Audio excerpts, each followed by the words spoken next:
శుక్లాంబరధరం విష్ణుం శశివర్ణం చతుర్భుజం ప్రసన్నవదనం ధ్యాయేత్ సర్వవిఘ్నోపశాంతయే అగజానన పద్మార్కం గజానన మహార్నిశం అనేకదంతం భక్తానాం ఏకదంతోపాస్మహే. ఓం గం గణపతయే నమః. ఓం శ్రీమాత్రే నమః. ఓం శ్రీ గురుభ్యోం నమః. మా ఆది ఆస్ట్రాలజీని చూస్తున్నటువంటి మీ అందరికీ, అలాగే విదేశాల్లో కూడా ఉంటూ నన్ను ఎంతగానో ప్రోత్సహిస్తూ, విదేశాల్లో వాళ్ళే కదండి, మీరు కూడా నన్ను ఎంతగానో ప్రోత్సహిస్తూ, అలాగే నా వీడియోలు కూడా చూస్తూ నన్ను ఎంతగానో ప్రోత్సహిస్తున్నారు. సో మీరందరికీ పేరు పేరున నా హృదయపూర్వక నమస్కారాలు. ఇప్పుడు మనం 12 రాశుల వాళ్ళకి మకర రాశిలో సూర్య భగవాను ప్రవేశించినప్పుడు కలిగే ఫలితాలు ఎలా ఉంటాయి తెలుసుకుందాం. దానికంటే ముందర ఏంటంటే, మీరు మీ జాతకాలు తెలుసుకోవాలన్నా, లేదా మీ ముహూర్తాలు పెట్టించుకోవాలన్నా, ముఖ్యంగా ఏంటంటే మీ జాతకాలు తెలుసుకోవాలనుకుంటే date of birth, time of birth, place of birth చూడాలండి, ఉండాలి. సో మీకు ఏమి ప్రాబ్లమ్స్ ఉన్నాయి, వివాహం ప్రాబ్లమ్సా, లేకపోతే మ్యాచింగ్ అంటారు సార్, వరుడు వధువు యొక్క జాతక మ్యాచింగ్, అది తెలుసుకోవాలన్నా. అలాగే ఇదంతా కూడా మకర రాశిలో ప్రవేశించినటువంటి సూర్యభగవాను కాబట్టి ఉత్తరాయణ పుణ్యకాలం. ఈ పుణ్యకాలంలో వివాహ శుభకార్యాలు జరుగుతాయి, వివాహాలు, ఉపనయనాలు, అలాగా గృహప్రవేశాలు, ఇలాగ అన్నీ మంచి మంచి కార్యక్రమాలు జరుగుతుంటాయండి. ఒకవేళ మీరు మా ఆది ఆస్ట్రాలజీ తరపున, నేను మీ వాడ్రే ఆదినారాయణరావు, మీరు నాకు పంపిస్తే మీ డీటెయిల్స్ కానీ ఏమైనా మీకు తెలుసుకోవాలనుకుంటే, అది ముహూర్తాలు కావాలన్నా ఇవి తెలుసుకోవాలనుకుంటే మీరు నాకు పంపిస్తే నేను తప్పకుండా ముహూర్తాలు పెట్టడం కానీ, మీ జాతకాలు చూడడం కానీ అవన్నీ చూస్తానండి. నాకు 35 సంవత్సరాల అనుభవం ఉంది. నేను కాస్ట్ అకౌంటెంట్ అయినా, CMA చేశాను, అకౌంట్స్ ఆఫీసర్గా గవర్నమెంట్ ఆర్గనైజేషన్ చేశాను. ఆ పక్క పెడితే నాకు కొద్దో గొప్ప దీంట్లో కొద్దిగా అనుభవం ఉంది కాబట్టి మీకు కావాలనుకుంటే, ముహూర్తాలు పెట్టించాలనుకుంటే నాకు ఫోన్ చేయండి. ఒకవేళ నేను షూటింగ్స్లో ఉంటే నేను ఫోన్ లిఫ్ట్ చేయలేకపోవచ్చు, సైలెంట్లో ఉంటుంది.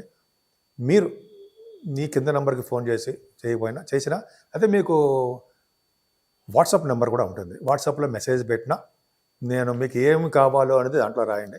రాస్తే నేను తప్పకుండా ఈ షూటింగ్స్ అన్నీ అయిపోయిన తర్వాత కూడా నేను ఫోన్ చేసి మిమ్మల్ని పలకరిస్తాను. మీకు ఏం కావాలో కూడా అడుగుతాను. సో మీకు ఏమైనా కావాలనుకుంటే ఈ కింద నెంబర్కి ఫోన్ చేయండి. ఇప్పుడు మనం మకర రాశిలో సూర్యభగవానుడు ప్రవేశించినప్పటి నుండి 12 రాశుల వాళ్ళకి ఎలా ఉండబోతోంది, బ్రహ్మాండంగా ఉండబోతుందండి. అంటే సూర్యభగవానుడు యొక్క పవర్ ఎలా ఉంటుంది, జనవరి నుంచి ఇలా ఉండబోతోంది తెలుసుకుందాం. ఈ సూర్యభగవానుడు అండి మకర రాశిలోకి 14వ తారీఖు జనవరి నుంచి మకర రాశిలో ప్రవేశిస్తాడు. 12వ తారీఖు ఫిబ్రవరి వరకు కూడా మకర రాశిలోనే ఉంటాడు ఆయన. సో ఈ మకర రాశిలో ఉండడం వల్ల 12 రాశుల వాళ్ళ ఫలితాలు ఎలా ఉంటాయో తెలుసుకుందాము. ఇప్పుడు వృశ్చిక రాశి గురించి తెలుసుకుందాము. సూర్యభగవానుడు మకర రాశిలో ప్రవేశించడం వలన వృశ్చిక రాశి వారికి ఎలా ఉండబోతోంది, బ్రహ్మాండంగా ఉండబోతుందండి. మీ రాశి నుంచి 3వ భావం అవుతుంది వృశ్చిక రాశి.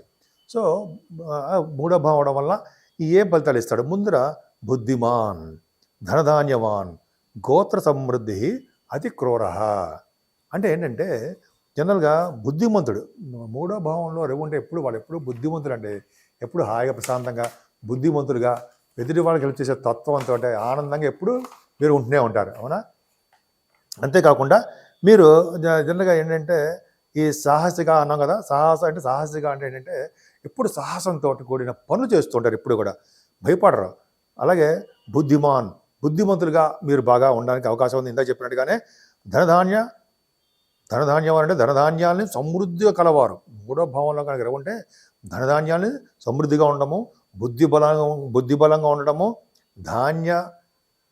ధనధాన్యము అంటే ధనము బాగా వృద్ధిగా ఉండడము, గోత్ర సమృద్ధిగా ఉండడం జరుగుతుంది.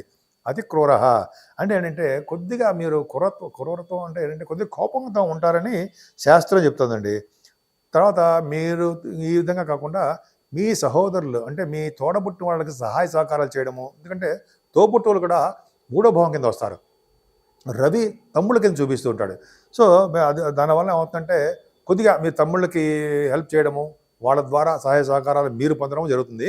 ముఖ్యంగా అంటే క్రూరత్వం కూడా కలిగి ఉంటారు. క్రూరత్వం అంటే ఏంటంటే కొద్దిగా కోపం కలిగి ఉంటారండి. కోపము, చికాకులు అంటారు కదా, అది కలిగి ఉంటారు. ఎప్పుడు తరచూ మీరు ప్రయాణాలు చేయవలసి వస్తుంది. ఎందుకంటే రవి మూడో భావం ఉండడం వలన దగ్గర ప్రాంత ప్రయాణాలు, మీ తోబుట్టులు చూడడానికో, మీ తమ్ముళ్ళు చూడడానికో అలాగ ప్రయాణం చేయవలసి వస్తుంది. ఎక్కువగా శుభవార్తలు వినడానికే మీకు అవకాశాలు ఎక్కువ ఉన్నాయండి. అలా అంతేకాకుండా మీరు ఇందాక చెప్పినట్టుగా గోత్ర వృద్ధి అంటే ఏంటంటే, మీ గోత్రం అంటే మీ పిల్లలు అవన్నీ కూడా వృద్ధి అవుతాయి. మీ గోత్రం వృద్ధి అవుతుందని మూడో భవనం రవి చెప్తుంటాడు. చెప్తుంటే మూడో భవనం రవి అని తెలుస్తుంది. ధైర్యాన్ని బాగా ఇస్తాడండి మీకు. అసలే వృశ్చిక రాశి వాళ్ళకి ధైర్యం ఎక్కువ. పైగా మూడో భవనంలో రవి ఉన్నాడంటే విపరీతం ధైర్యంగా ఉంటారు, కార్య సాధన చేస్తుంటారు, ఎక్కువగా తమ్ముళ్ళకి బాగా డైనమిక్గా ఉండేది చేస్తుంటారు. అలాగే మీరు మీ తోబుట్టు వాళ్ళకి కానీ, మీరు మిగతా వాళ్ళకి కానీ ధైర్యాన్ని ఇస్తూ ఉంటారు. కష్టపడి పనిచేసే తత్వంలో మీరుంటారు, సాధన చేస్తారు, కష్టపడి మీరు విజయం సాధిస్తారనలో సందేహం లేదు. మూడో భవనం రవి చాలా సామాన్యమైనది కాదు, అద్భుతమైన ఫలితాలు ఇస్తాడు మీకు.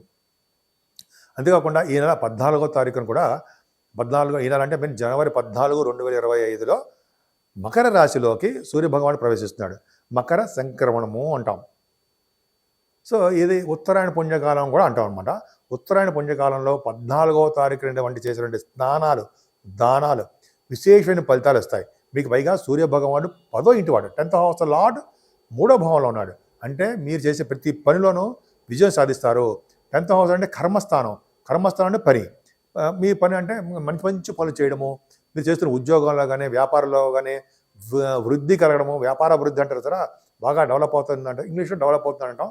బాగా వృద్ధి కలగడానికి అవకాశాలు ఎక్కువనే. ముఖ్యంగా ఈ రోజునే 14వ తారీఖుని తెల్లవారుజామున మీకు వీలుంటే నది స్నానం అంటే కొంతమంది గంగా స్నానాలు చేస్తారు, అలాగే పుణ్య నదుల స్నానాలు చేస్తారు. సరయూ నది స్నానము కొంతమంది అక్కడ చేస్తున్నారు. అలాగే పుణ్య నదులో ఉన్నటువంటి త్రివేణి సంగమంలో కూడా స్నానాలు చాలామంది చేస్తారండి ఆ రోజు. యమున నది స్నానాలు, ఇలాగా దగ్గర ఏ నది ఉంటే గోదావరి, కృష్ణ అంటారు జరా, ఆ ఏ నదిలో స్నానం చేసినా చాలా మంచిది. ఆ రోజు అంటే మన ఒకవేళ చేయలేకపోతే మన ఇంట్లో చేస్తాం, తల మీద స్నానం మంచిది. అలా ఆ రోజు చేసేటువంటి స్నానాలు చేస్తూ గాయత్రి అంటే ముందర ఏంటంటే అర్ఘ్యం, సూర్యభగవానికి అర్ఘ్యం సమర్పించాలండి. సూర్యభగవాన్ అర్ఘ్యం అంటే ఏంటంటే 2 దోశల నిండా నీళ్లు తీసుకుని, వీలుంటే ఎర్రని పుష్పాలతో అర్ఘ్యం సూర్యభగవాన్ 11 సార్లు అర్ఘ్యం సమర్పించాలి. అంటే ఏంటంటే మీకు సూర్యభగవాన్ మంత్రం వచ్చినా, అయితే ఓం సూర్యాయ నమః అని 11 సార్లు చేసినా, అంటే గాయత్రి దశగాయత్రి అంటే 11 సార్లు గాయత్రి మంత్రంతో చేసినా చాలా పవర్ అండి. ఈరోజు గాయత్రి జపం మంత్రం చాలా విశేషంగా ప్రతిభ కనపరుస్తుంది, పవర్ ఇస్తుంది. సో గాయత్రి మంత్రం వదలకూడదు. ఏ సందర్భంలో సరే, టెంపుల్స్ అయినా సరే కూర్చుని మీరు 108 సార్లు గాయత్రి మంత్రం చేయండి. సో అదొకటి ఇంపార్టెంట్. సరే, ఈ విధంగా చేయడం ఇంపార్టెంట్ అండి. తర్వాత ఏంటంటే దానాలు చాలా పవర్ అండి.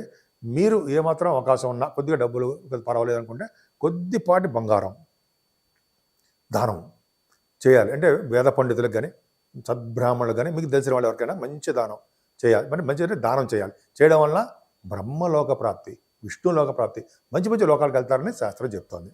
సరే, ఈ విధంగా బంగారము, వెండి, వస్త్రాలు, అన్నదానము, గోదానము, అలాగే అంటే సువర్ణదానం అన్న కదా, అలా బంగారం దానం, ఇవన్నీ చాలా పవర్ అండి. ఇలా ఇవ్వడం చాలా మంచిది.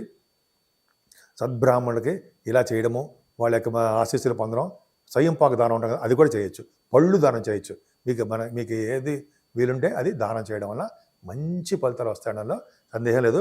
అంతేకాకుండా అండి, ఇదే కాకుండా దేవాలయ సందర్శన.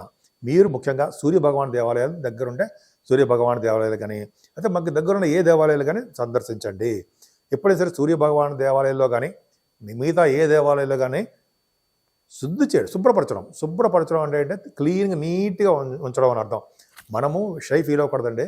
జనరల్గా ఏంటంటే మనకు అవకాశం ఉంటే, ఏమాత్రం అవకాశం ఉన్నా దేవాలయాలు సందర్శించడము, దేవాలయాలు శుద్ధి చేయడం వల్ల మీతో పాటు 10 మంది ఉంటారు చేయడానికి. అలా చేయడం వల్ల ముందు గుడి వాళ్ళు మనం ఒప్పుకోరు, మన తుడుస్తూ ఉంటాయి. కానీ మనం చేయడం వల్ల శుభ్రపరచడం వల్ల ముఖ్యంగా సూర్యభగవాన్ దేవాలయాలు చాలా మంచి లోకాలకు వెళ్తారని, ఉత్తమమైన జన్మలు వస్తాయని, మన కుటుంబంలో మంచి కుమారులు కానీ కుమార్తె, మన కుటుంబంలో మీ పిల్లలు బాగా డెవలప్ అవుతారని శాస్త్రం చెప్తాను. సో ఈ విధంగా మీరు చేస్తారని నేను మనస్ఫూర్తి కోరుకుంటున్నాను. సూర్యభగవాన్ అన్నీ చేయలేమండి మనం. సూర్యభగవాన్ నమస్కార ప్రియుడు చేయడం వల్ల చక్కటి ఆరోగ్యము, ఐశ్వర్యము, అందము, ఆరోగ్యము, ఇవన్నీ మీకు ఇవ్వడానికి అవకాశం ఉంది. ఇప్పుడు ఉత్సాహంగా ఉండాలంటే సూర్యభగవాన్ ఆరాధన ఒక్కటే. సో ఈ విధంగా సూర్యభగవాన్ ఆరాధన చేసుకోవడం వల్ల అన్ని రంగాల్లోనూ మీరు ముందంజలో ఉండాలని నేను మనస్ఫూర్తిగా కోరుకుంటున్నాను.